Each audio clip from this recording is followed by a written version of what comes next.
नमस्कार बच्चों, आज की कक्षा में आपका स्वागत है। पिछली कक्षाओं में हमने गोस्वामी तुलसीदास जी द्वारा रचित रामचरितमानस के जनक पुष्प वाटिका प्रसंग को पढ़ा। आपकी पाठ्य पुस्तक में जनक पुष्प वाटिका के अतिरिक्त विनय पत्रिका उत्तरार्ध के कुछ पद भी संकलित हैं। हम उन्हें भी पढ़ेंगे। उनको पढ़ने से पूर्व हम विनय पत्रिका का थोड़ा सा परिचय प्राप्त कर लेते हैं। विनय पत्रिका गोस्वामी तुलसीदास द्वारा रचित है। इसका जो मूल है वह विनय है। हिंदू देवी देवताओं के इसमें स्रोत हैं, पद हैं, भाषा ब्रज भाषा है, अवधि का भी उस पर प्रयोग किया गया है, बुंदेलखंडी भी है। इस प्रकार विनय पत्रिका में जितने भी हिंदू देवी देवताओं के संबंध के स्रोत और पद आते हैं, उन सभी में उनका गुणगान करके उनसे राम की भक्ति की याचना की गई है। विनय पत्रिका में 279 पद हैं।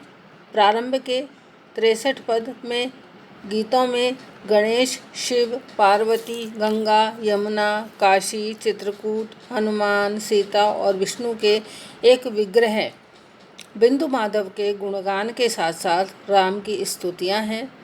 इस अंश में जितने भी देवी देवताओं के संबंध के स्रोत और पद आते हैं, सभी में उनका गुणगान करके उनसे राम की भक्ति की याचना की गई है। इससे हमें यह पता चलता है कि तुलसीदास भले ही इन देवी देवताओं में विश्वास रखते हों, किंतु इनकी उपयोगिता केवल तभी तक मानते थे जब तक इनसे राम भक्ति की प्राप्ति में सहयोग मिल सके। गोस्वामी तुलसीदास ने यह पत्रिका कलयुग द्वारा सताए जाने पर लिखी थी। उनकी यह विनय पत्रिका एक तरह से पूरी मानव जाति की ओर से की जाने वाली विनय है। यह विनय पत्रिका हनुमान जी के कहने पर तुलसीदास जी ने लिखी तथा उसे महाराजाधिराज भगवान श्री राम के दरबार में पहुंचाई, जो कि आसान काम नहीं था। सीधे राजा को कभी कोई अर्जी नहीं भेज सकता, इसलिए पहले उन्होंने देवी देवताओं को मनाया। ग्रंथ का श्री गणेश जी की वंदना से किया और फिर अन्य देवी देवताओं से विनय की गई। देवी देवताओं के साथ ही हनुमान जी से विनती की गई। उसके बाद लक्ष्मण, भरत और शत्रुघ्न से विनय, और फिर अपने संबंध की चर्चा छेड़ने के लिए वे जनक नंदिनी सीता जी को चुनते हैं, जो कि राम से तुलसी जी की करुण कथा कहने का सही समय जान सकते हैं। वे कहते हैं कि कबहुक अम्ब अवसर पाए, मेरी ओ सुधि ध्याय भी कछु करुण कथा चलाई। अर्थात उपयुक्त समय जानकर, हे माता, आप मुझ दीनहीन की करुण कथा चलाना, ताकि प्रभु मुझ पर द्रवित हों। राम की भक्ति और उनके प्रति एकनिष्ठ प्रेम, यही उनका ध्येय है, यही कामना इसमें की गई है। वे विनय के पद लिखते हैं, कली की शिकायत भी करते हैं, लेकिन फिर सोचते हैं कि जरा अपनी ओर भी देख लूं। वे स्वयं के मन को जगाते हैं और कहते हैं कि जागु जागु जीव जड़, जो है जग जामिनी, देह गेह नेह जानी, जैसे घन धामिनी। भक्त के लिए अपने भगवान को बड़ा मानना तो आवश्यक है ही, किंतु उसके लिए अहंकार का पूर्णतः विसर्जन कर स्वयं को दीनहीन समझना भी आवश्यक है। वे कहते हैं, तू दयालु दीन हो, तू दानी हो भिखारी, हो प्रसिद्ध पात की, तू पाप पुंजहारी।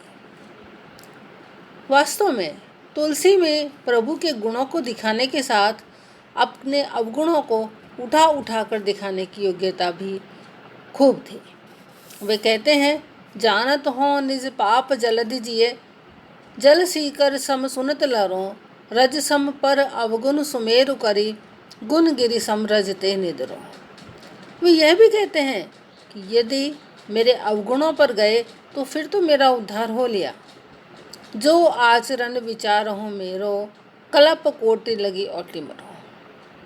यदि मेरे आचरण पर आपने विचार किया तो मैं तो करोड़ों कल्पों तक मेरा उद्धार नहीं हो सकता, यहीं इसी संसार में औट करके मरता रहूँगा। किंतु यदि आपकी कृपा हो जाए तो तुलसीदास प्रभु कृपा बिलोकने गोपद ज्यों भव सिंधु तरों। यदि आपकी कृपा हो जाए तो मैं इस भव सागर को गोपद की भांति सरलता से पार कर लूँगा। गोसाई जी को वैदिक यज्ञ कभी भी नहीं रुचते थे। उनके सबके मूल में भगवत प्रेम का रहस्य, क्योंकि वे भली भांति जानते थे। और उनके यज्ञ का जो रूप था वो यह था कि प्रेम वारि तर्पण भलो, घृत सहज स्नेह, संशय समिधि अग्नि क्षमा, ममता बलि देहो। वास्तव में ऐसे यज्ञ पर करोड़ों अश्वमेध यज्ञ न्यौछावर किए जा सकते हैं। ऐसे ऊंचे विचार उन्हीं कवि के हृदय में हो सकते हैं, उसी भक्त के हृदय में अंकुरित हो सकते हैं जो यह पद गाने का अधिकारी हो कि केशव कहीं न जाए का कहिए, देखत तब रचना विचित्र अति, समुझ मन ही मन रहिए। शून्य भीति पर चित्र रंग नहीं, तनु बिनु लिखा चितेरे, धोए मिटे न गरे भीति दुख, पाइए यही तन हेरे। वे मानते हैं यदि श्री राम के चरणों में प्रेम लग जाता है तो रात दिन तीनों प्रकार के जितने भी दुख हैं वो क्यों सहने पड़ते। यदि राम रस मीठा लगने लग गया होता तो 9 रस और 6 रस सारे फीके क्यों नहीं पड़ गए होते, किंतु ऐसा नहीं हो पाया। बस वो यही विचार करते हैं, वही आशा करते हैं कि क्या कभी ऐसा हो पाएगा। और उनकी यही प्रबल इच्छा होती है कि कबहु कुहों यही रहनि रहूँगो, श्री रघुनाथ कृपालु कृपाते संत स्वभाव कहूँगो। जगत को मिथ्या कहने वालों के लिए इससे अच्छा उदाहरण नहीं हो सकता। गीता का निष्काम कर्मयोग भी नहीं यही है।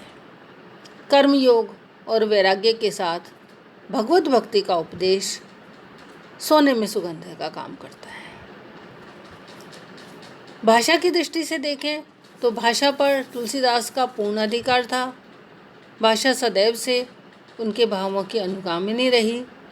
जनसाधारण व विज्ञ समाज दोनों के ही उपयुक्त भाषा उन्होंने प्रयुक्त की। अवधी, बुंदेलखंडी, संस्कृत और ब्रजभाषा का सुंदर संयोग है।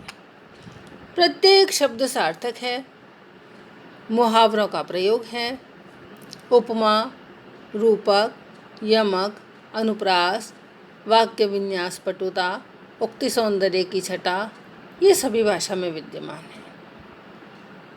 दीन दयालु दुरित दारिद दुख, दुनी दुसह तिहु तापतई है, देव दुआर पुकारत आरत, सबकी सब सुख हानि वही है। देखिए भाषा, पूरी विनय पत्रिका में भाषा की उत्कृष्टता व माधुर्य है, तो कहीं कहीं वे कबीरदास जी की जो जनसाधारण की भाषा है उसमें भी लिखते हैं राम कहत चलु, राम कहत चलु, राम कहत चलु भाई रे, नाहि ते भव बेगार मह परिहों, छूटत अति अधिकाई रे।